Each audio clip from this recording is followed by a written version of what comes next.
Oke, selamat sore teman-teman. Mari kita mulai ya market update kita. Untuk hari ini indeks eh, apa ya harusnya tidak ada ini ya, tidak ada perubahan apa-apa ya. Senin kemarin kita udah sempat diskusi ini. Jadi kalau pergerakan indeks sepertinya masih baik-baik aja. Kalau teman-teman masih melihatnya ke Dow Jones, ke Nasdaq dan lain sebagainya, S&P 500 ya, mereka kan terus mencetak all time high ya. Tapi memang ada beberapa yang perlu teman-teman perhatikan nih. Saya cuma mengupdate aja ya. Pertama adalah ini kan pergerakan turun ini karena ada ini ya, tiba-tiba ada reshuffle ya. Nah, pertama adalah teman-teman tahu tanggal 17 September ini akan ada hampir boleh dipastikan lah ya akan ada pemotongan suku bunga. Nah, sekarang market itu sedang bergerak untuk pemotongan 25% atau 50% ya. Kenapa? Karena data tenaga kerjanya memang jelek sekali. Kemarin malam itu ada perubahan, ada revisi lagi di NFP-nya dan itu lebih jelek lagi. Jadi ya pasar itu sudah bergerak menuju kepada pemotongan suku bunga, tetapi yang sedang dilihat oleh pasar itu adalah apakah 25 basis poin atau 50 basis poin. Ya kalau sampai terjadi 50 basis poin itu mungkin nanti masih akan ada pergerakan di indeksnya ya. Tapi kalau 25 ya sudah itu sudah price in, jadi kemungkinan besar setelah pengumuman suku bunga akan sell on news. Ya, jadi teman-teman pastikan itu akan ada sell on news. Ya mungkin habis itu ya mungkin di September ya September memang periodenya akan cukup jelek ya. Nah nanti mungkin habis Dow News ya setelah cukup ya nanti baru akan ada rally kembali ya. Nah sedangkan untuk dalam negeri untuk indeks harga saham gabungan yang kita lihat adalah kok tidak ikut dengan pergerakannya Dow Jones ya. Satunya ya karena demo kemarin, kemudian habis itu yang kedua, kayak dua dua dua apa dua candle merah itu karena pasar memprice in untuk Menteri Keuangan yang baru ya. Karena kan ini Menteri Keuangan hampir boleh dibilang tidak ada track recordnya yang bisa kita lihat. Em, Ya karena itulah market ya memprice in dulu ya. Siapa tahu ternyata tidak seperti yang diharapkan ya. Jadi market tidak terlalu tidak terlalu panik nanti akhirnya buat keluarnya. Ya ini yang kita lihat. Tetapi secara teknikal, apa yang terjadi pada indeks harga saham gabungan itu trennya masih tetap utuh. Ya, trennya masih tetap utuh. Kita bisa lihat dari indikator RSI misalnya ya, itu berarti kan dari tadinya overbought, ya tadinya jenuh beli, itu sudah mulai mendekati area-area jenuh jual. Ya, jadi artinya momentum untuk pergerakannya memang sudah cukup rendah. Ya, jadi artinya jenuh jenuh jenuh beli itu ya mungkin sebentar lagi kelar gitu ya. Ya mungkin akan muncul lagi nanti daerah-daerah demand ya. Kita mau lihat adalah ya daerah sekitar 7.450 itu ya. Dia bertahan apa enggak? Kalaupun tidak bertahan, secara minor itu memang akan terjadi downtrend minor ya, minor. Itu bukan berarti terjadi perubahan pada trend karena kalau dia mau berubah trend itu di daerah 6.400 itu masih sama ya. Ya, nah daerah 6.750 ya 6744 ya 6745 gitu daerah situ itu baru kita katakan bahwa trennya sudah berubah ya. Tetapi kalau selama dia masih di atas itu jadi ya paling cuma minornya akan downtrend ya, selebihnya itu dia masih dalam keadaan uptrend ya. Nah beberapa hal yang teman-teman perlu perhatikan adalah ini perlu diupdate ya.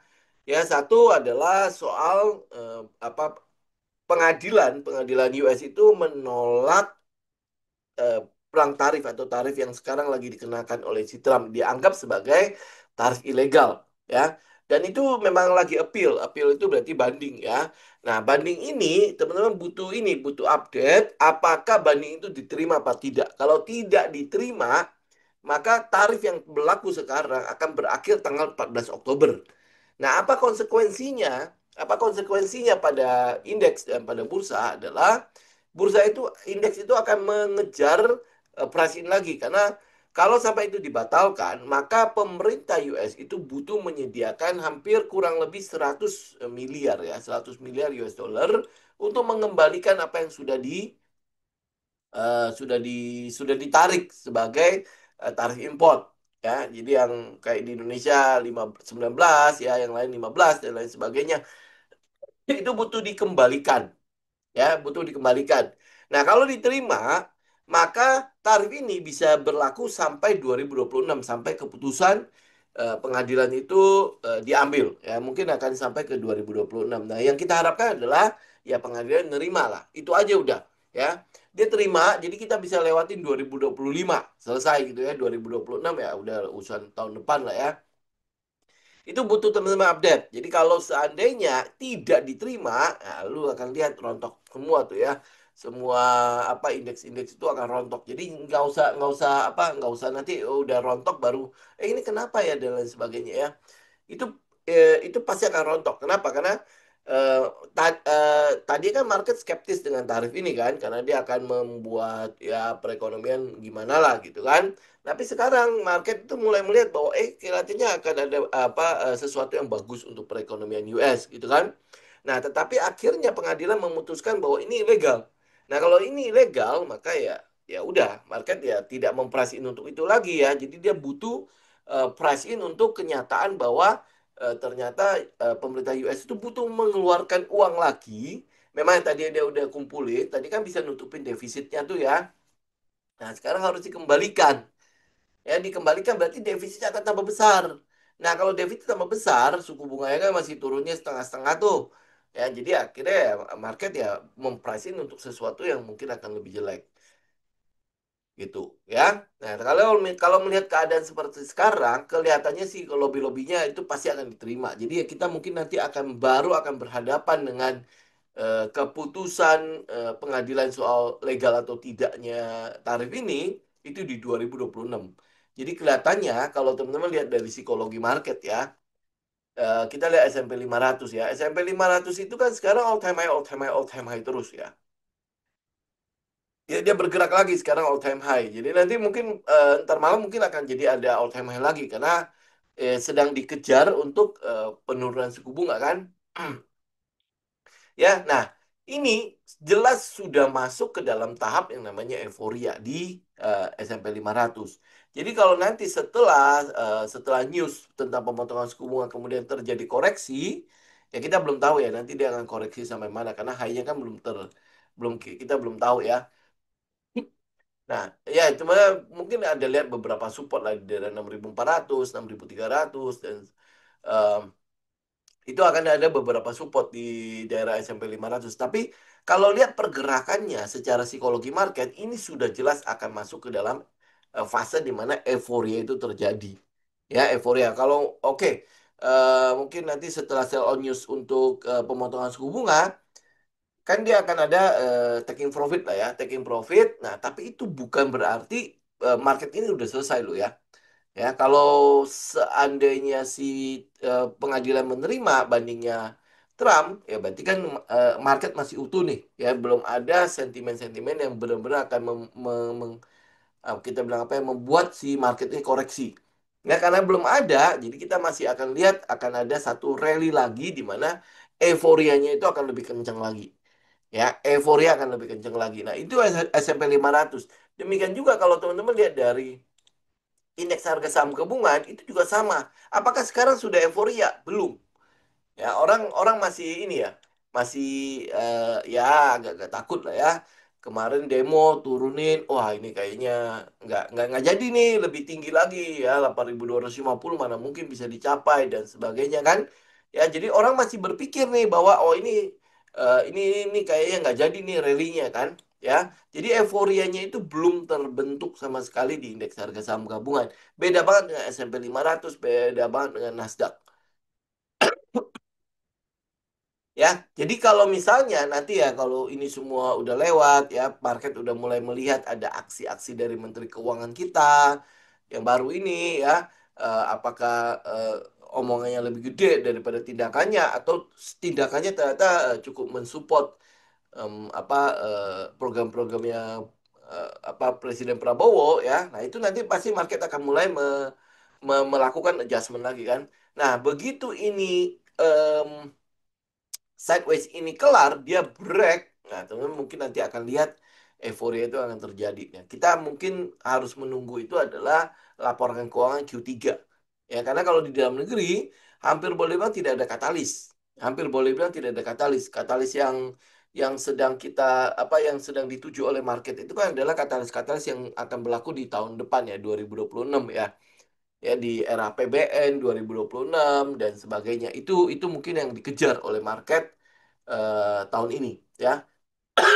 Tapi teman-teman akan mulai lihat kalau dia break ya di daerah 7.900 sampai 8.000, dia bisa stay di atas 8.000, itu nanti akan ada fase euforianya pada indeks harga saham gabungan. Nah, kalau indeks harga saham gabungan sudah euforia itu, ya sudah euforia, maka ya teman-teman juga tahu bahwa itu akan jadi titik di mana ya mungkin sebentar lagi akan ada koreksi pada market.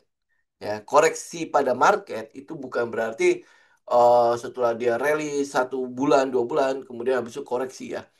Kita akan lihat entah ada katalis apa gitu ya, yang akhirnya membuat market break. Oke, ini secara psikologi market kita nggak tahu kapan, kita juga nggak tahu sampai setinggi apa euforianya akan terjadi. Tetapi yang pasti adalah teman-teman jadi udah siap-siap gitu ya. Kalau market itu akhirnya break, ya break dari sideways yang sekarang, break kemudian habis itu mulai rally, maka itu akan jadi rally akhir tahun, ya rally akhir tahun yang kemungkinan besar akan diikuti oleh koreksi nanti ya mungkin tahun depan atau mungkin dia nunggu Januari, Februari ya mungkin masih ada Januari efek, Februari itu masih ada lanjutan gitu kan. Kemudian habis itu setelah laporan keuangan tahunan dikeluarkan mungkin habis itu buyar. Kita nggak tahu kapan tetapi nanti pasti akan ada sebuah alasan di mana market itu koreksi. Ya, kenapa? Karena ya teman-teman kalau misalnya lihat, ini kita ambil mandi lah ya. Oke, nah kita lihat ya, pergerakan indeks kita itu sudah rally dari ini bulan apa? Dari April, ya April sampai hari ini, ya dia udah rally. Ini saya ambil yang bulanan. Jadi kalau teman-teman lihat bulanan, berarti kan dia masih belum ada koreksi sama sekali di bulanannya. Ada satu candle yang merah di situ, ya. Tetapi ya koreksinya nggak sangat tidak berarti gitu ya. Nah, kalau sampai dia tembus, jadi artinya dia sudah ada di atas 8.000, maka ini akan jadi rally-nya. Ya sama kayak inilah ya. Tentu lihat dari yang ini dari bulan ini kan bulan Maret ya setelah COVID ya dia rally sampai September ya September. Nah kalau ini merujuk dari ini ya pergerakan ini teman bisa lihat ya ini kan rally kemudian dia sempat best kemudian habis itu dia sempat best agak lama kemudian habis itu rally jadi 2-3 bulan kemudian habis itu terjadi koreksi. Nah, ini mungkin nanti akan ya teman-teman mungkin akan lihat ya kurang lebih kayak gitu. Jadi ini kan sudah ada rally, kemudian ada base ya, kemudian habis itu nanti mungkin ada rally lagi, nanti akan ada base lagi sebentar ya. Nanti habis itu mungkin akan ada rally lagi untuk sebelum koreksi. Ya, ingat ya, ya sekali lagi ingat, koreksi pada market itu bukan sesuatu yang kita harus katakan bahwa oh ini ada kiamat pada indeks harga saham gabungan tidak. Ya, setiap kali koreksi tajam pada market itu akan selalu disertai oleh all time high yang baru pada market. Ya, jadi kalau dia rally, lu harus bisa manfaatkan untuk dapatin uang di situ, ya dapetin modal-modal tambahan teman-teman. Ya, kemudian habis itu pada saat dia koreksi, lu tahu kapan lu harus keluar, kemudian lu pegang cash, ya, kemudian habis itu kita nunggu lagi di mana dipnya itu terjadi. Begitu dia dip, lu masuk lagi, ya sama, rally lagi, kita ikut lagi. Ya, selalu akan begitu. Dan dari sekian banyak koreksi-koreksi yang terjadi, koreksi-koreksi yang terjadi, ini lihat ya, ya ini butuh butuh di reminder buat teman-teman ya. Dari sekian banyak koreksi-koreksi yang terjadi, koreksinya selalu lebih singkat dibandingkan dengan rally-nya, ya. Koreksinya selalu lebih singkat daripada rally-nya. Ya, kita mulai lihat dari 2008, ya 2007, 2008, 2009 itu koreksi ya kan? Kemudian habis itu dia rally. Dia rally berapa tahun dari 2009 rally sampai ke 2015, 2016 ya kan? Nah, 2017, 2018 itu koreksi lagi. Kemudian habis itu ada koreksi lagi karena COVID, ya, ada koreksi lagi karena perang tarif kemarin. Ini kan yang perang tarif pertama, ini perang tarif yang kedua, ya. Tapi teman-teman bisa lihat, ini selalu gimana? Setelah koreksi terjadi rally yang jauh lebih besar dibandingkan dengan koreksinya. Ya, jadi artinya koreksi pada market itu bukan sesuatu yang jelek.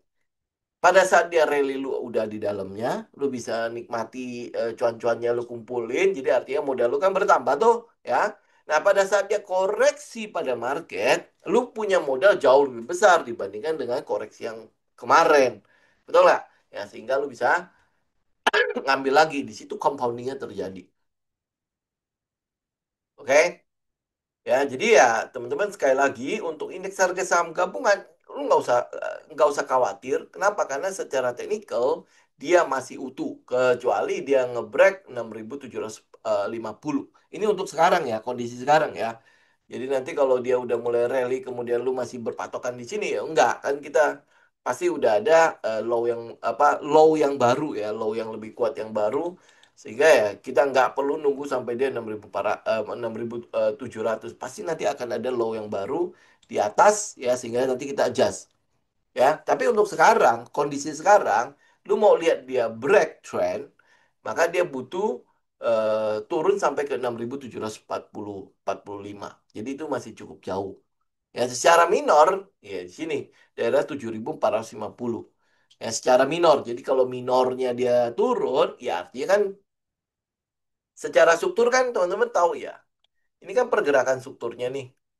Ya, saya buang dulu ini. Ya, nih. Strukturnya itu adalah ini low-nya ya. Low-nya itu ada di 6.740. Kemudian high yang terbentuk ya kemarin itu ada di sini, ada di atas itu. Oke, ini di adalah 8.023 ya 8.020 atau 8.023 itu adalah high-nya. Nah, antara 6.745 sampai ke 8.023 itu adalah strukturnya. Itu strukturnya. Jadi low yang kuat karena ini uptrend itu ada di 6.745. Ya, jadi kalau dia mau bilang, oh ini udah selesai nih trendnya, nah, dia harus ngebreak dan close di bawah 6.745. Itu trend dari indeks harga saham gabungan. Jadi kalau dia cuman turun ya sampai ke berapa ini 7.400 sampai ke bawah lah ya sampai ke 7.450 itu secara minor ya di dalam strukturnya kan struktur ada dua ya ada namanya eksternal satunya lagi namanya internal ya internal itu sering kita sebut sebagai minor trend minornya ya eksternal itu adalah trend majornya ya jadi kalau lu mau lihat trendnya itu udah berubah arah maka majornya itu harus di break ya nah karena low dan high majornya belum di break maka apa yang terjadi pada 6.745 sampai ke 8.023 itu pergerakan yang disebut sebagai minor trend ya minor trend jadi minor trendnya itu bisa bisa saja downtrend ya bisa saja downtrend jadi gini teman-teman tahu ya pergerakan dari harga itu tidak pernah lurus peng gitu ke bawah ya dia selalu akan bikin high low high low high low high low gitu kan termasuk di dalamnya kalau dia koreksi pada saat dia koreksi yang kita mau lihat itu adalah dia terjadi kontraksi ya kontraksi.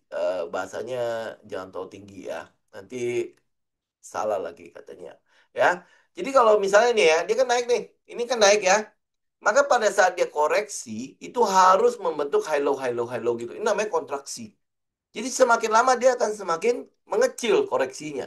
Awalnya kenceng, ya kan? Karena profit taking kan. Setelah rally begitu tingginya, secara psikologi, ya orang kan lagi cuan-cuan-cuannya kan. Begitu dia koreksi, ya dia akan dengan cepat untuk kabur, keluar gitu. Ada yang sudah kabur duluan di atas, kabur-kabur ya, apa namanya, menyelamatkan cuannya gitu kan. Tetapi ada orang yang ketinggalan, ya ada orang yang ketinggalan dalam menyelamatkan cuannya. Sehingga ya kalau dia udah turun, biasanya kan orang udah mulai ogah, ya ogah untuk melepas cuannya. Ah udahlah, nanti dia pasti akan naik lagi kan. Jadi sehingga yang namanya overbought, oversold atau jenuh beli dan jenuh jual, ya itu terjadi. Ya awalnya di atas, pada di atas, itu orang udah mulai jenuh untuk beli. Kenapa? Karena harganya udah mahal. Ya, harga udah mahal, sehingga orang maunya apa? Lepas, lepas agar dia bisa menikmati cuannya. Ya, karena itu maka disebut sebagai jenuh beli. Tetapi momentum untuk menjualnya gede. Ya, momentum untuk menjualnya gede. Nah, semakin turun harganya pada saat dekoreksi, semakin turun harganya, semakin orang mulai kehilangan minat untuk menjual. Kenapa dia kehilangan minat untuk menjual? Satu, karena dia telat jualnya di atas. Ya, sehingga ya sekarang masalahnya apa mungkin dia udah mulai deket BEP atau mungkin cuannya udah mulai sedikit, ah kalau dijual juga sayang ya, katalisnya mungkin segala macam masih bagus gitu dan sebagainya kan. Jadi dia udah kehilangan minat untuk menjual. Karena itulah makanya pada saat dia turun, kok ada istilah namanya jenuh jual. Ya, jenuh jual. Karena ya itu tadi. Orang udah mulai berpikir bahwa, harganya udah murah. Ngapain gue jual lagi kan kalau gue punya barang. Kalau gue udah jual di atas, sekarang saatnya gue mau mulai buy. Kenapa? Karena harganya udah turun lumayan jauh. Ya, buat mereka ini harganya sudah mulai murah, murah, murah, murah gitu loh. Ya, karena itulah koreksi namanya compression ya. Jadi secara psikologi itu di dalam compression itu begitu. Ya akan berbeda kalau tidak terjadi compression. Ya, berarti dia turunnya jebret gitu. Nah, kalau dia turunnya jebret begitu, biasanya itu kan disertai oleh momentum, biasanya disertai oleh berita lah ya. Biasanya disertai oleh klarifikasi terhadap sebuah rumor. Ya, itu biasanya akhirnya bubar semua, gerakannya semua bubar. Ya, itu biasanya kayak gitu. Jadi apa yang sudah naik kenceng, ya naik kenceng, dia turunnya juga pasti akan kenceng. Itu ya secara psikologi dan secara pergerakan harga, price action itu selalu akan begitu. Jadi kalau lu lihat koreksi tanpa kompresi, hati-hati.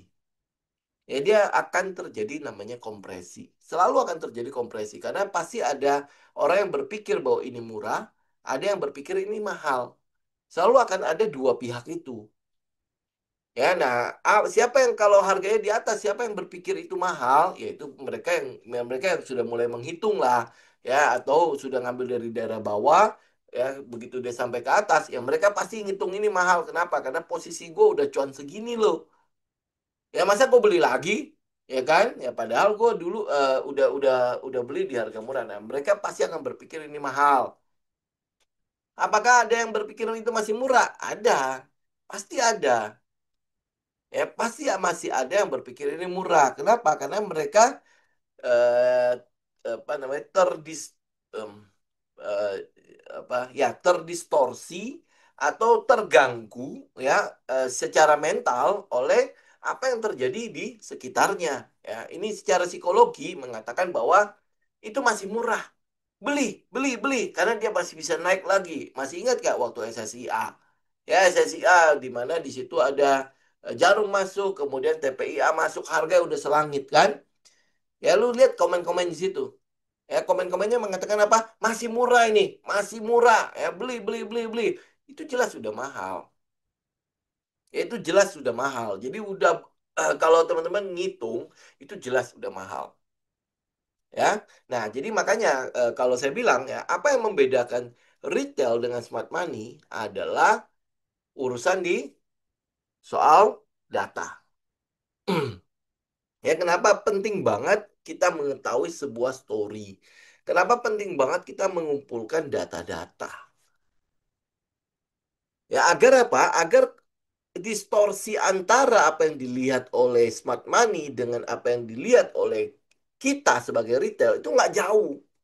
Ya, yang jadi masalah kenapa retail itu selalu akhirnya nanggung kerugian dan jarang sekali untung adalah yaitu distorsi tadi.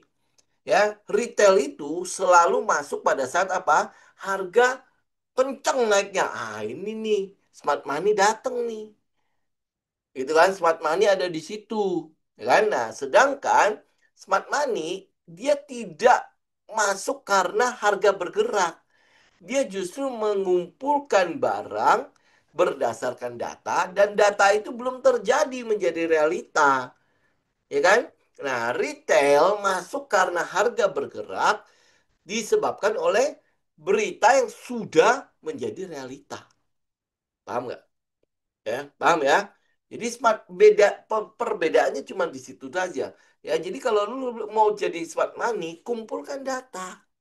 Kumpulkan data. Lu kalau nggak bisa megang data, nggak bisa ngumpulkan data, ya lu akan selalu menjadi orang-orang yang ketinggalan. Jadi kayak orang bilang cuci piring dan lain sebagainya. Itu yang terjadi pada retail.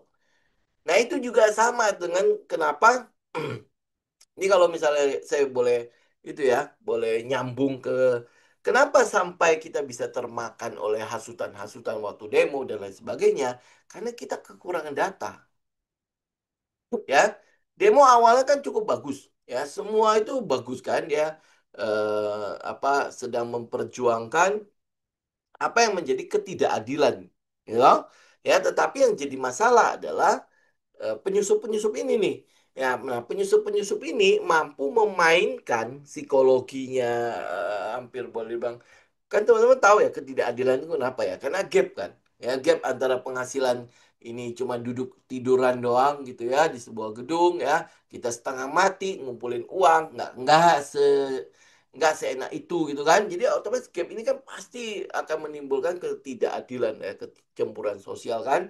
Jadi kalau lu nggak pegang sejumlah data, maka ya lu akan terjebak pada itu ya, emosi-emosi itu kan. Nah, sama halnya dengan pergerakan harga ini, itu nggak ada bedanya sama sekali. Jadi kalau lu melihat harga bergerak, kemudian lu tergerak juga secara psikologi tanpa apa ya, tanpa perlu mengklarifikasi pergerakannya, bla bla bla segala macam, ini bergeraknya kenapa, kenapa, maka lu akan terjebak di dalam pergerakan-pergerakan yang semu. Jadi akhirnya lu kebagian cuci piring gitu. Ini kan sama persis kan apa yang terjadi di lapangan yang lu mungkin ya ini kan masih hot ya. Ya ya walaupun agak sensitif tetapi contoh apa yang bergerak di lapangan ya kemarin minggu yang 2 minggu yang lalu dengan apa yang terjadi pada pergerakan harga itu sama. Psikologi yang dimainkan oleh market itu adalah psikologi yang sama. Jadi kalau lu data lu nggak lengkap, data lu nggak pegang, maka lu dengan gampangnya untuk lu terjebak di dalam pergerakan harga. Nah setelahnya lu nggak ngerti apa-apa kan, ya kan? Sama halnya dengan kalau lu lagi ikutan demo, kemudian habis itu tiba-tiba diajakin ini. Kalau lu nggak berpikir sesuatu yang lebih jernih, ya lu akhirnya jadi anarki kan, ya kan? Nah ini sama pergerakan harganya itu kurang lebih sama. Jadi apa yang lu lihat di lapangan, ya yang sering kali terjadi kenapa ya gue cuci gudang melulu dan lain sebagainya kan, ya itu adalah salah satu sebabnya karena kita kekurangan data. Lu nggak tahu story-nya, ya story di balik pergerakan harga ini apa? Lu nggak tahu. Yang penting pokoknya dia naik, gue ambil. Sama kayak Indi nih. Indi sampai hari ini masih ada yang nanya gitu kan. Ini jalannya kenapa ya? Nah, kan lu nggak berarti lu nggak tahu kan. Tapi dia sudah masuk ke Indi. Maksudnya pada saat harga naik ya, dia masuk di situ. Pada saat harga naik. Nah, kalau hari ini Indi itu nggak naik, saya yakin banget dia keluar kok. Ya, teman-teman kok bisa lihat ya pergerakan Indi ya. Kenapa? Karena dia nggak kuat untuk memegangnya. Kenapa ya dia naik ya? Ya, kenapa dia naik ya? Pokoknya udah gue ikut aja dulu. Ya, nanti soal data belakangan. Kalau lu udah punya kebiasaan seperti itu, kira-kira lu bisa megang Indi berapa persen? Saya nggak yakin loh teman-teman bisa dapat itu beggar. Padahal pergerakannya kita sudah katakan ya, itu secara struktur itu semua tahapannya Wyckoff udah selesai kan harusnya kan, ya dia udah kelar. Kemudian kalau lu pegang datanya, lu pegang story-nya, itu harusnya udah lu lu harusnya berani untuk kita keep untuk sampai data itu menjadi realita. Ini ini jelas data itu kan belum menjadi sebuah realita kan. Ya, kita akan lihat mungkin di daerah Q4 itu akan ada nanti muncul berita-berita lah ya tentang realita kenapa pergerakan Indi dan lain sebagainya. Kalau lu baru bergerak di situ, ya itu di satu sisi datanya udah komplit. Ya, data itu udah komplit dan lu mesti mencari data baru lagi untuk mengikuti apakah pergerakan Indi itu masih bisa gue ikutin atau tidak. Ya, itu makanya ya, balik lagi ya sekali lagi ya, bedanya bedanya smart money dengan retail ya, kalau lu nggak mau dibilang retail, kita bilangnya dumb money lah ya. Lu nggak punya kebiasaan yang dilakukan oleh smart money. Retail tidak punya kebiasaan yang dilakukan oleh smart money. Apa yang dilakukan oleh smart money? Mereka cari data dulu, baru dia mengumpulkan barang. Oke, dia cari data dulu, baru dia ngumpulin barang. Karena itulah makanya teman-teman gini. Ya saya mau mengajak teman-teman satu, buatlah sebuah kebiasaan yang bisa menghasilkan uang buat kita. Jangan buat sebuah kebiasaan yang sudah tahu kebiasaan itu jelek, tapi dilakukan terus. Ya contohnya apa? Kalau ada pergerakan yang naik kenceng, ikut. Kenapa nggak dibalik gitu? Ya kan? Kenapa nggak dibalik? Gue kumpulin data, ya sekarang, oh berarti kan siapa tahu gue bisa cicil gitu loh. Ya seperti yang dilakukan oleh smart money. Gue bisa cicil, cicil, cicil masuk. Jadi pada saat pergerakan harga terjadi, gue udah di dalamnya. Gitu kan? Nah, kebiasaan itu apa? Kebiasaan itu adalah lu punya setup, lu punya metode. Ya, lu punya metode untuk melihat hal itu. Ya, ambil contoh kita punya money spot misalnya, ya. Artinya pergerakan kalau kita pakai Wyckoff gitu ya, kita udah tahu oh ini udah mulai akumulasi bla bla bla bla bla bla. Ini tahap-tahapnya. Berarti kan udah mendekati akhir. Ya, udah mendekati akhir. Nah, pada saatnya mendekati akhir, di situ ada beberapa setup. Di situ ada money spot, ada comet, ada V-shape, ada golden zones dan lain sebagainya kan. Ya, itu adalah kebiasaan yang bisa menghasilkan uang. Kenapa kita bisa tahu itu kebiasaan bisa menghasilkan uang? Karena kita sudah backtest. Ya, ada backtestnya. Ambil enggak ya, sebelum saya masuk situ, saya mungkin alihkan ke sini dulu deh ya. Sebuah kebiasaan, misalnya contoh, lu jalan pagi. Jalan pagi aja. Orang yang tidak terbiasa bangun jam 6, jam 5, ya setengah mati disuruh jalan pagi. Kenapa? Karena gue bangun-bangun aja udah jam 11. Ya kan? Ya. Nah, apa yang harus gue lakukan? Ya, berarti kan lu harus geser jam tidurnya lu agar dia bisa apa kita bisa bikin di lebih pagi ya jam jam oke lah jam 7 jam 8 biar matahari nggak tahu panas kan? Ya. Nah, gue harus bisa membangun kebiasaan itu. Bagaimana cara gue menggeser dari jam 11 siang bangunnya bisa jadi jam 6 pagi? Bagaimana caranya? Nah, lu kan berarti harus melihat dong, ada contoh-contoh nggak ya? Yang sudah berhasil dari jam 11 ke akhirnya bisa bangun jam 6 pagi misalnya. Ya, oh apa yang dia lakukan? Oh, berarti dia mencoba untuk geser jam tidurnya. Tadinya jam tidur jam 1 jam 2 sekarang mulai digeser jadi jam 8 sampai jam 10 saja. Ya, sehingga akhirnya dia bisa bangun jam 6. Jadi alarm tubuhnya kan digeser kan? Ya, itu kita lihat orang lain yang sudah membuktikan. Ini backtest namanya. Ya, ini backtest. Nah, kemudian habis itu kenapa gue harus bangun pagi? Kenapa gue harus jalan pagi misalnya? Ya, nah karena apa? Oh, ada tes yang membuktikan bahwa lu dengan jalan pagi, lu bisa lebih sehat loh. Lu nanti bisa ya kita bilang lah apa aliran darah ke otak yang lebih baik. Kalau aliran data ke otak lebih baik, lu kerjanya lebih baik, pemikirannya lebih encer dan lain sebagainya kan kayak gitu ya. Nah, jadi yang lu lihat itu apa? Gue lihat ada kegunaannya dan itu berdasarkan tes yang ada dan sudah dites kan. Ya, jadi udah ada hasil yang memuaskan. Oke? Nah, sehingga mendorong gue untuk melakukan kebiasaan itu. Ya, jadi kalau di Atomic Habit diajarkan lu butuh 4 langkah. Ya, 4 langkah. Pertama adalah lu harus bisa jelas petunjuknya. Lu jelas petunjuknya. Jadi misalnya lu mau bangun pagi, untuk apa? Untuk jalan pagi misalnya, ya, untuk jalan pagi. Berarti kan petunjuknya harus jelas nih. Oh, berarti kalau gitu berarti minimal gue mungkin pasang alarm. Dia harus bangun jam segini. Oh, alarm gue harus bunyi. Kalau satu nggak cukup, gue harus bikin 2 3 biji. Ya, ini petunjuknya clear. Oh, ini alarm. Kalau dia bunyi, maka gue harus bangun. Maka setelah gue bangun, apa yang harus gue lakukan? Berarti kan gue harus siap-siap ya. Minimal lu udah mulai gosok gigi ya, cuci muka, kemudian habis itu buka pintu depan. Ya, mungkin kayak gitu ya stepnya ya. Buka pintu depan. Pada saat setelah lu buka pintu depan, ya lu yang lu perlu lakukan adalah ngambil sepatu, pakai sepatu. Itu pasti jalan lu. Ya, nah kemudian habis itu ngapain katanya? Yang ke ini yang pertama adalah petunjuk, kemudian habis itu kedua adalah lu buat itu menjadi sesuatu yang mudah, mudah untuk lakukan. Ya, mudah untuk lakukan. Jadi misalnya contoh ya, lu ambil sepatu nih, berarti sepatunya harus dekat-dekat dengan pintu. Ya, sehingga itu mudah. Jadi kaos kakinya segala macam lu udah siapin dari malam sebelumnya. Ya, mudah lu ambil. Kemudian setelah mudah lu ambil, lu harus bikin jalan pagi itu menarik.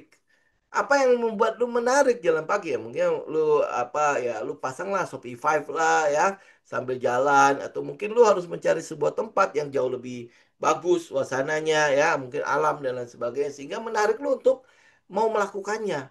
Yang keempat adalah hasilnya ada. Hasilnya memuaskan lu. Oke, nah itu kurang lebih ya kalau kalau diurutin di dalam Atomic Habit ya. Apa yang membuat di trading lu bisa berhasil ya? Berarti kan satu ya, lu oke lah kita kita mundur agak agak ini ya, agak agak ke belakang dulu. Berarti kan gue ingin mencapai sesuatu yang memuaskan gue. Apa? Gue bisa mendapatkan penghasilan tambahan di sini. Berarti kan arah gue jelas ya. Arah gue udah jelas nih bahwa gue akan menuju ke sesuatu yang memuaskan gue, penghasilan tambahan. Ya arahnya jelas toh? Oke? Karena kalau nggak ada arah ini, lu nggak akan melakukan apapun. Nah, berarti kan lu mulai balik ke yang pertama kan. Kalau gue mau menghasilkan, apa yang harus gue lakukan? Berarti kan gue harus menciptakan sebuah kebiasaan yang bisa menghasilkan ya. Ya kan? Apa yang gue harus lakukan? Pertama, berarti kan gue harus cari setup dong. Ya. Nah, apa yang harus gue lakukan pada saat sebelum gue entry untuk bisa mendapatkan hasil yang memuaskan? Karena selama ini, kalau gue tes itu tidak memuaskan gue sama sekali. Nah, tugas lu pertama pada saat lu mau menjadi trader adalah cari sesuatu yang bisa mengarahkan lu ke sesuatu yang memuaskan itu. Salah satunya adalah setup. Ya, salah satu adalah setup. Ya, salah duanya sebenarnya yang sering saya oce-ocehin selama ini, lu bikin jurnal. Lu bikin jurnal. Nah, jurnal itu sendiri untuk bisa menulis jurnal, lu bikin itu menjadi sebuah kebiasaan. Ya, simpelnya adalah teman-teman lihat ya, sebentar ya. Pertama teman-teman harus bisa melihat jurnal lu setiap hari ya. Lu taruh lah misalnya lu memang adalah ya kerjanya itu di laptop misalnya ya. Berarti jurnal lu harus bisa lu taruh di atas laptopnya. Kenapa dia harus ditaruh di atas laptop? Karena lu lihat, ya lu lihat sehingga lu tahu gitu loh. Nah, ini jurnal saya ya. Jangan jangan bikin itu sesuatu yang rumit. Nggak bakalan jadi Excel segala macam. Ini kayak gini nih, cuma coret-coret doang ya. Ini jurnal, jual buku begini, lu taruh sebelahnya lu taruh di tempat di mana lu sering berkunjung ke tempat itu. Ini harus bisa terlihat. Ya, ini menjadi sebuah petunjuk buat lu. Kalau buku ini adalah buku untuk gua jurnal, ya. Buku untuk gua catat semua kegiatan yang gua lakukan dalam trading gua. Ya ini ya. Jadi artinya kalau lu udah punya setup, maka ya setup itu yang lu lakukan. Misalnya gua hari ini buy ini, lu catat ini. Nah, ini harus kelihatan. Jangan ini taruh di dalam laci. Jangan taruh ini di dalam sesuatu yang nggak pernah lu pegang gitu loh. Lu harus bisa membuat ini terlihat. Jurnal ya. Yang kedua adalah buat dia mudah. Ya mudah. Ingat, ada orang yang wah harus pakai Excel lah, pokoknya dia harus indah, rapi segala macam. Nggak usah pusingin itu. Lu harus bikin dia mudah. Nah, karena itulah makanya gue beli buku ini. Ini murah, ya. Em, berapa ya? Aslinya itu cuma 12.000. Ya, aslinya itu ya sekitar 10 sampai 12.000 ini aslinya. Kalau lu beli di Indonesia itu mungkin ada sekitar 20.000, ya. Saya suka karena apa? Karena dia kelihatannya bagus. Ya karena saya sukanya begitu ya saya bikin dia menarik lah ya jadi kalau bikin dia mudah ini kan cuma lu tinggal ambil pulpen kemudian buka kemudian nulis udah nggak usah harus nyalain dulu ini nyalain Excel dulu kemudian buka dulu filenya kemudian habis itu baru catat itu kalau itu mudah buat lu silakan lakukan tapi buat saya ini udah mudah tinggal gua ambil ini pulpen ambil tinggal udah apa yang gua lakukan hari ini gua catat di sini udah selesai kan? Ya kan? Nah, kemudian apakah ini memuaskan buat gua? Apakah jurnal ini bisa memuaskan buat gua? Apakah jurnal itu bisa membuat trading gua bertumbuh atau tidak? Jelas bisa. Ya, jelas bisa. Makanya saya minta teman-teman, ini kan nggak ada ruginya. Lu paling cuma keluar 20.000. Ya, kemudian habis itu paling lu siapin waktu sekitar 10 menit sehari. Ya. Nah, kemudian habis itu lu tinggal evaluasi ini. Ada perubahan nggak di dalam tradingnya lu? Lu lihat, ya, lu punya setup, lu bisa evaluasi nggak setupnya lu? Ini dari sini semua loh. Apa yang membuat saya akhirnya menemukan hal-hal yang mudah-mudah itu, ya, itu dari jurnal ini loh. Simple kan? Ya, kita nggak butuh sesuatu yang, oh, pokoknya nanti lu harus cari indikator ini, lu harus dapat IT ini, ya, kemudian habis itu ini. Nggak usah, ya. Jadi pertama, lu buat dia kelihatan. Kalau lu mau mulai dengan jurnal, maka lu buat dia kelihatan. Ya, taruh ini jurnal ini di tempat di mana memang lu berkunjung setiap hari. Kalau lu sering buka laptop setiap hari, taruh ini di atas laptop, ya. Kalau lu memang kebiasaan lu misalnya kalau kan kalau bisnis teman-teman pasti punya ini kan ya, apa tempat duduk kan. Nah, taruh itu di situ. Ya sehingga mau nggak mau lu tahu ini gunanya apa. Lu mau nggak mau pegang, lu mau nggak mau mulai nulis gitu loh. Cuma 5 menit, 10 menit kok. Dan itu bikin dia mudah. Mudah benar-benar mudah. Kalau mau bikin dia menarik, bikin beberapa. Misalnya ada stabilo lah, ada pulpen warna-warni, segala macam. Lu bikin dia menarik. Ya. Dan kalau lu udah mulai ini sebulan aja, lu lihat itu memuaskan nggak? Kalau memuaskan, gue yakin banget lu nggak akan lepasin ini jurnal. Ya, itu step sangat simple loh. Sangat simple, tetapi itu merubah sama sekali pandangan lu tentang trading. Ya gampang kan? Ya lu nggak perlu harus bayar kursus yang mahal-mahal segala macam. Ini 20.000 loh. Ya, 20.000 ini hampir 200 lembar kalau bolak-balik. Ya, 200 lembar bolak-balik. Ini gue bisa pakai ini kalau ini bukan trading forex, kalau trading saham, lu kan jarang-jarang ya. Ya, jarang-jarang buka posisi kan. Ya, ini bisa dipakai 6-7 bulan loh. Ya, apa apalagi kalau misalnya lu ini adalah ini ya kayak pengarang-pengarang kecil ya. Semua isi hati lu lu curahkan ke sini, ini mungkin bisa 4-5 bulan selesai. Tapi kalau lu trading forex itu kan hampir setiap hari ya. Emosi segala macam main ya, ya lu curahkan di sini. Yang saya lihat adalah hanya jurnal ini aja ya. Hanya jurnal ini saya bisa akhirnya secara psikologi itu jauh lebih tenang. Kenapa? Karena lu tulis dulu. Lu tulis apa yang menjadi tindakan lu nih. Misalnya gue salah nih, ya gue apa ini gue masuk karena apa nih? Oh gue tulis nih karena saya melihat harganya bergerak loh. Gue merasa takut ketinggalan. Nah itu kan jelas gue udah mulai menyadari kesalahan gue kan. Ya oh ya udah next berarti gue enggak ya. Ini kalau hoki aja nih karena gue bisa dapat ya. Nah yang urusan hoki-hoki ini teman-teman lingkarin. Next nggak ada yang namanya hoki dalam trading. Ya, semua itu harus dilakukan secara presisi, disiplin kan, sesuai aturan, semuanya sesuai dengan aturan itu ya. Jadi yang lu lihat akhirnya nanti ya pasti akan mulai mengerucut kepada satu sistem. Ya udah, gua akan cuman ikut itu aja, no sistem yang lain gitu, ya kan? Coba bayangkan, cuman dari jurnal loh, cuman dari sesuatu yang simple, cuman ya ini balik lagi ya, secara psikologi, secara mental, apa yang simple dan sederhana ini dianggap tidak berkuasa. Ya dianggap tidak sakti. Yang sakti itu apa? Gue punya kenalan mirip-mirip bencong, ya. Gue punya apa? Gue bisa lihat misalnya broker summary dan lain sebagainya. Nggak masalah dengan broker summary-nya lu. Tidak masalah. Yang kalau memang lu punya setup di situ, lakukan di situ dan perkuat di situ. Gitu. Jadi bukan sesuatu yang butuh wah sekali untuk lu bisa menghasilkan uang di sini. Enggak. Ya, teman-teman mungkin lihat apa trading frameworknya kita kok kayaknya complicated banget. Ada katalis, ada fundamental, ada technical, ada psikologi, kemudian habis itu ada risk management segala macam. Itu nggak complicated. Pondasi sebenarnya ada di data, ada di katalis. pondasi sebenarnya. Kalau gue udah pegang data, gue udah pegang ceritanya dan lain sebagainya, gue udah tinggal masuk. Gue nggak butuh fundamental, gue nggak butuh technical, gue nggak butuh psikologi apapun. Lu pikir smart money itu ngandelin technical? Lu pikir smart money ngandelin fundamental? Ya, dia yang penting adalah story dulu, cerita dulu. Ya, nah cerita ini mereka mulai lihat nih, kira-kira akan berkembang apa enggak. Ya, beberapa teman-teman lihat deh. Misalnya contoh ya, ini kan narasi sekarang itu banyak yang cerita-cerita doang kan ya. Ambil contoh misalnya backdoor ya. FUTR ada yang mau backdoor ya. CBRE ada yang mau backdoor.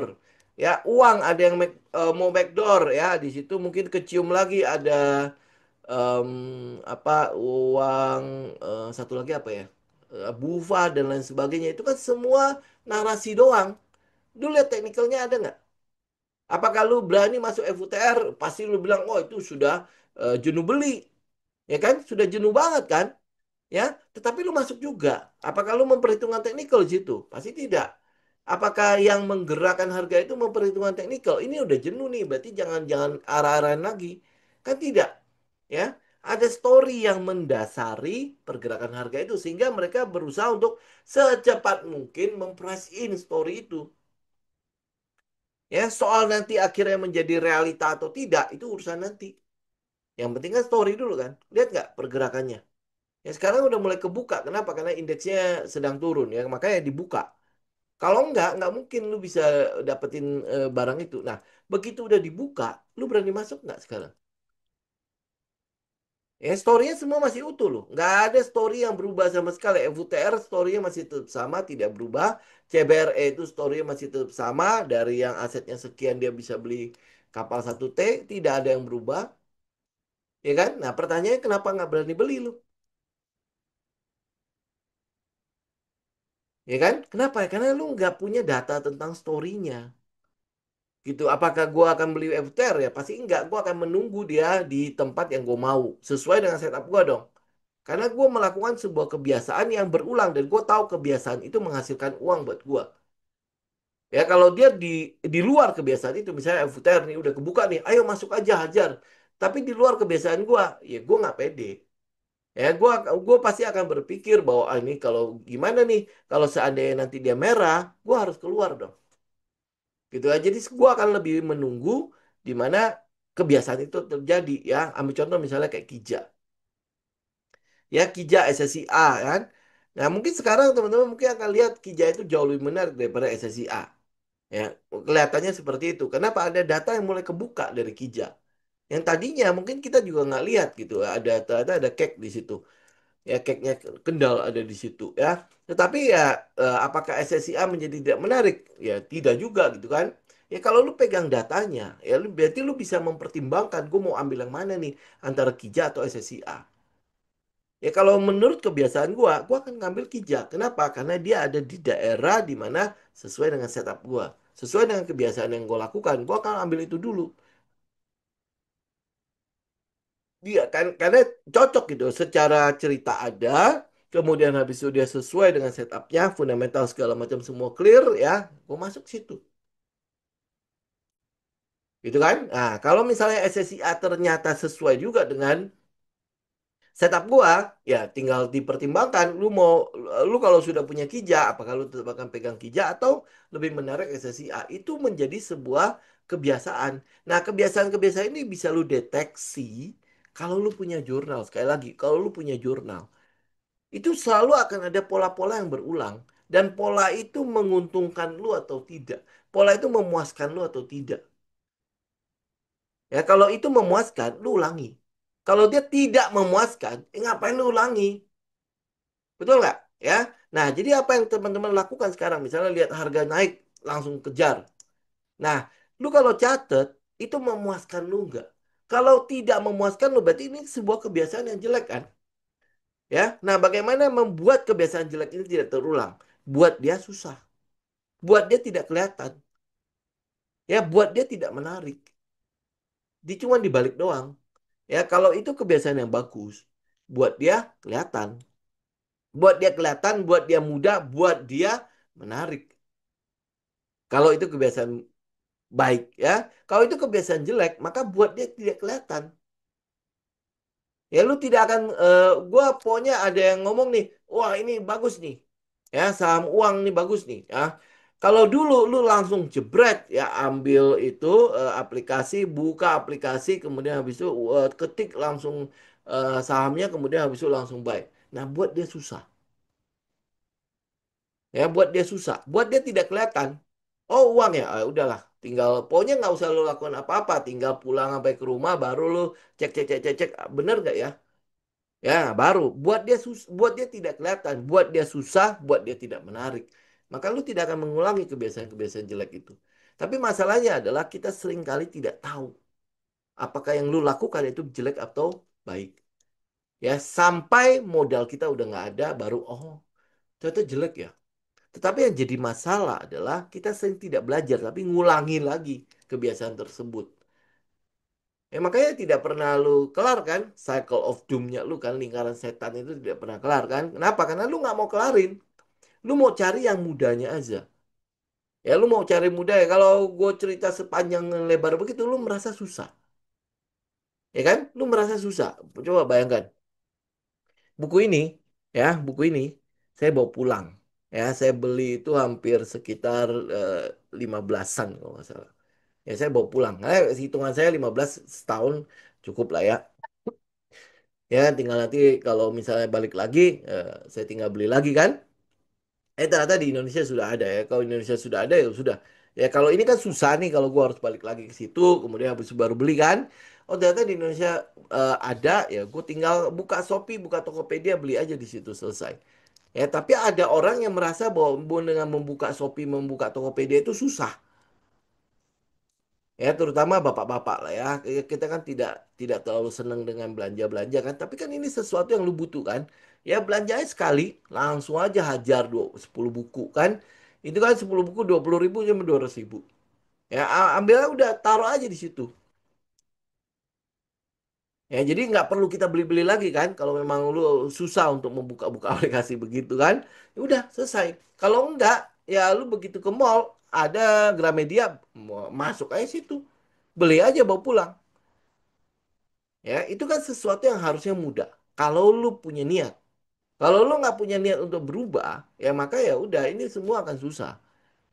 Nah, begitu lu udah mulai, dapat nih bukunya. Nah, mulai taruh di tempat yang memang kelihatan sama lu. Ya, kemudian habis itu udah nanti lanjutnya pasti pasti teman-teman lihat deh. Kalau itu mulai menarik ya, kalau lu harus bisa bikinnya menarik lah. Ya, tulisan gue jelek nih, tulisan tangan gue jelek. Ya udah, pelan-pelan aja nulisnya. Ya pelan-pelan nulisnya. Yang penting lu bisa baca aja. Jangan sampai habis lu nulis lu nggak bisa baca sendiri. Ya, yang penting lu bisa baca. Udah, yang penting lu tahu aja udah tulisannya lu. Nggak usah pusingin soal oh jelek dan lain sebagainya. Kalau memang lu mau memperbuat dia lebih bagus ya tulis lebih pelan aja. Gitu bikin dia menarik ya. Memang kalau memang lu seneng dengan warna-warni ya belilah stabilo. Ya belilah spidol-spidol ya. Kemudian habis itu mungkin ya lu butuh lu seneng dengan gambar-gambar ya lu gambar aja. Itu bikin dia menarik. Nah, kemudian habis itu lu tinggal lihat apakah ini memuaskan buat gua, bener nggak merubah gua. Gua nggak minta lu menjalankan ini jauh-jauh. Lu coba dalam waktu sebulan ini cuma lu catat-catat doang lo apa yang lu lakukan lo.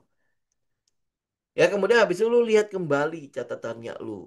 Ya, ini bisa merubah gua nggak sih? Masa cuma catat begitu doang bisa merubah gua gitu kan? Lu coba dulu 1 bulan aja. Ya, 1 bulan aja. Ya kemudian habis itu kalau tidak tidak membuat lu terjadi apa-apa, lupakan udah. Apa yang gua ngomongin hari ini lu lupakan. Gitu. Toh cuma keluar 20.000 kan? Ya 20.000 beli pulpen ya, pulpen, pulpen murah lah. Ya beli pulpen mungkin lu udah siapin semuanya paling habis 100.000 gitu. Ya untuk sesuatu yang sebenarnya sangat-sangat bermanfaat itu sesuatu yang simpel banget. Ya kalau lu mau lihat jurus pamungkas ini jurus pamungkas banget. Benar-benar pamungkas sekali gitu. Di mana lu bisa mengkoreksi semua hal dalam tradingnya lu. Ya coba aja. Ini sama halnya dengan waktu gue pertama kali mulai meditasi. Lu tahu orang mau bermeditasi itu suruh diam aja kan setengah mati kan. You know gue lah ya. Ya, Lu mau suruh diem kan itu kan sesuatu yang tidak mudah ya. Oke, kelihatan diem tapi otaknya masih berpikir, masih kemana-mana lu. Tapi apa yang gue lakukan? Gue tetap lakukan.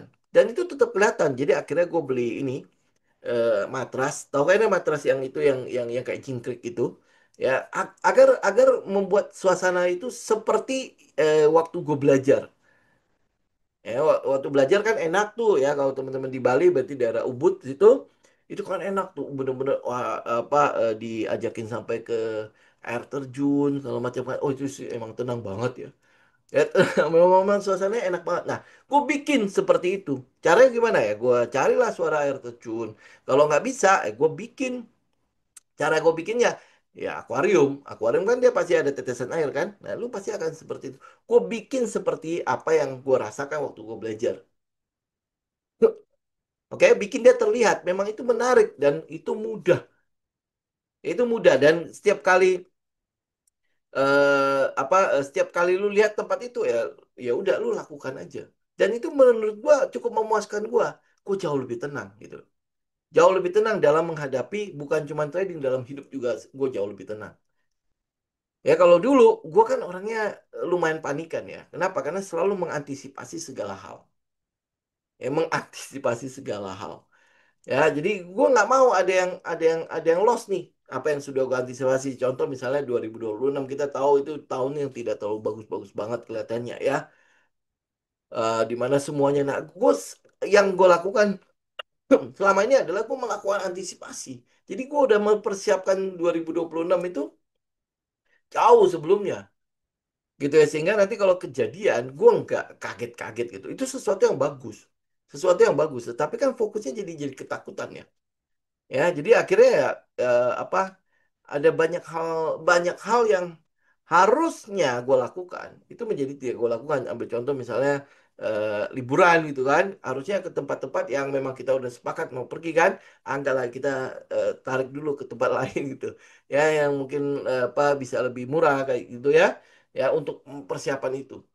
Nah, itu saya cenderung akan melihat seperti itu. Nah, buat saya meditasi itu mengubah ya dari yang tadinya terlalu banyak mengantisipasi menjadi ya mencoba untuk menikmati gitu karena kalau enggak ini rambut putih gua udah mulai tumbuh banyak ya itu itu apa ya karena kekhawatiran itu gitu. Nah salah satu yang membuat saya senang dengan meditasi itu adalah yaitu ngarahin ke sesuatu yang ya gue bisa benar-benar apa kita bilang ya hidup hari ini gitu loh.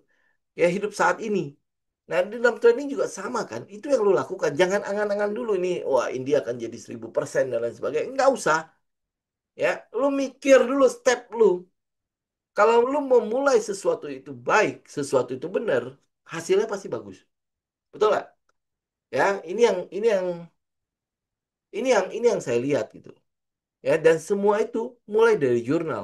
Jurnal itu sekarang saya kan punya dua ya. Satu adalah jurnal hidup. Ya, jurnal hidup ya memang ya apa yang terjadi hari ini. Kayak bikin buku harian.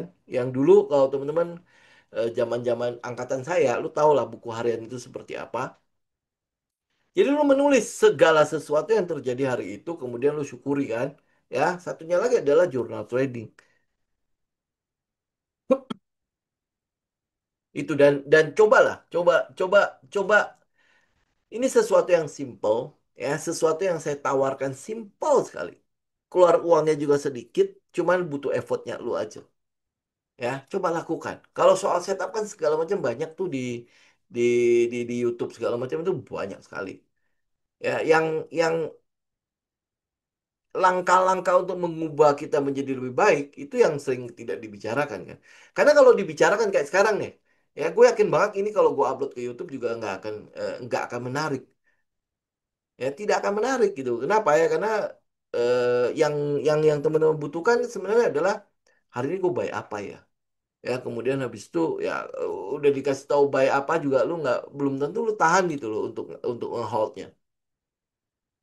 Ya kenapa? Karena ada masalah dengan psikologinya kita gitu.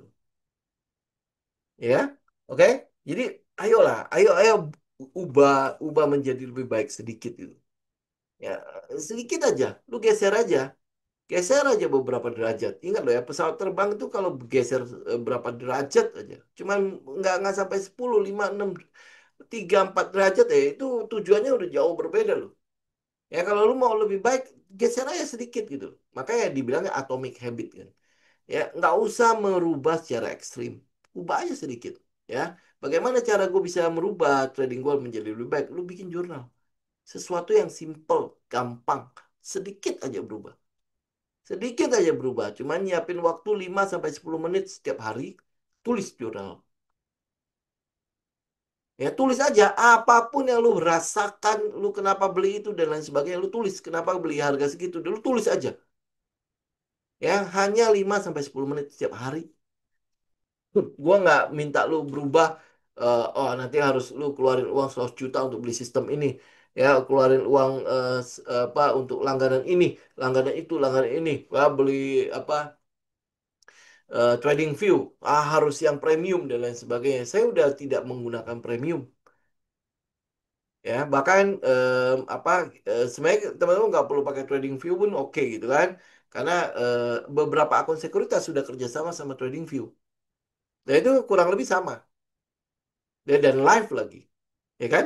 Gitu loh. Jadi ya harusnya tidak dibutuhkan sesuatu yang eksklusif eksklusif seperti itu. Ya, makanya coba dihargai dengan atomic habit. Sesuatu yang kalau geser kecil-kecil aja. Nggak mungkin dong namanya beli buku cepeceng lu masih nggak bisa. Ya, tinggal niat aja. Kemudian habis itu lu nggak punya waktu 5 sampai 10 menit untuk menulis apa yang lu lakukan dalam trading. Kan tidak mungkin juga kan? Sesuatu yang simple. Gue nggak minta lu berubah berubah drastis langsung berubah. Besok lu harus menjadi Budi yang baru ya. Nggak. Ya, cuman berubah begitu saja. Harusnya bisa dong. Ya, lakukannya sebulan. Gue harusnya ngomong ini sudah bukan sebulan lah ya. Waktu kita bikin mencoba untuk membangun sistem itu kan 3 bulan 90 hari kan. Ya, nah, gue nggak tahu sistem lu udah jadi belum. Kalau udah jadi, lu mulai lengkapi dengan jurnal. Nah, jurnal aja. Ya, bukan masalah berapa berapa lama lu berapa bulan ya membuat jurnal dan sebagainya. Berapa sering. Frekuensinya yang penting, bukan kuantitasnya. Ya, frekuensinya. Ya, semakin sering lu menulis, semakin lu mulai tercerahkan. Oh, ternyata bodoh juga ya gue. Ha, gitu loh. Ya, oh ternyata bodoh sekali ya apa yang gue lakukan selama ini, gitu loh. Ya, maksudnya seperti itu. Jadi seenggaknya lu mulai tercerahkan. Apa yang gue salah, gue jangan ulangi lagi. Jadi kebiasaan-kebiasaan yang buruk, yang jelas menjerumuskan lu dan menghasilkan sesuatu yang tidak memuaskan lu, usahakan tidak diulangi terus gitu ya. Nah, mulailah membangun kebiasaan yang menghasilkan uang. Ya, kebiasaan yang menghasilkan uang gitu. Yang memuaskan kita gitu. Ya. Oke. Oke ya teman-teman ya. Saya pikir ocehan saya cukup lah ya. Ya. Karena market memang tidak ngapa-ngapain juga. Karena kalau lu lihat market kemudian habis itu lu gonjang-ganjing juga ya percuma juga gitu. Tapi kita mau berubah dari kita sehingga market nanti akan jadi kayak ngikut kita gitu loh. Padahal enggak sih. Sebenarnya kita cuma menyesuaikan diri ya. Ya kalau selama ini lu masih berpikir bahwa market itu kok kayaknya mencelakakan kita, enggak juga gitu. Tidak seperti itu. Makanya lu coba bikin jurnal kemudian habis itu lihat tercerahkan apa tidak. Oke, ya. Ya, hari ini tidak ada tanya jawab. Ya, kita mungkin nanti akan pulin di hari Jumat saja. Oke? Ya, teman-teman, saya cukupkan dulu ya. Capek juga ngoceh. Ya, semoga bermanfaat ya teman-teman ya. Oh ya, karena beberapa hari ini saya sakit, jadi apa untuk yang banner buat webinar itu kan masih belum sempat ya. Saya itu nanti mungkin besok kita udah mulai akan apa keluarin untuk webinarnya, kemudian habis itu bagaimana cara mendaftar dan lain sebagainya ya. Yang alumni jangan lupa ya itu harus didaftar dulu ya, yang alumni ya. Teman-teman harus daftar dulu jadi kita bisa tahu berapa banyak yang harus kita open lagi untuk ke depannya. Oke? Ya. Thank you ya teman-teman ya. Semoga bermanfaat. Kita ketemu hari Jumat yang akan datang ya. Oke, saya izin pamit. God bless.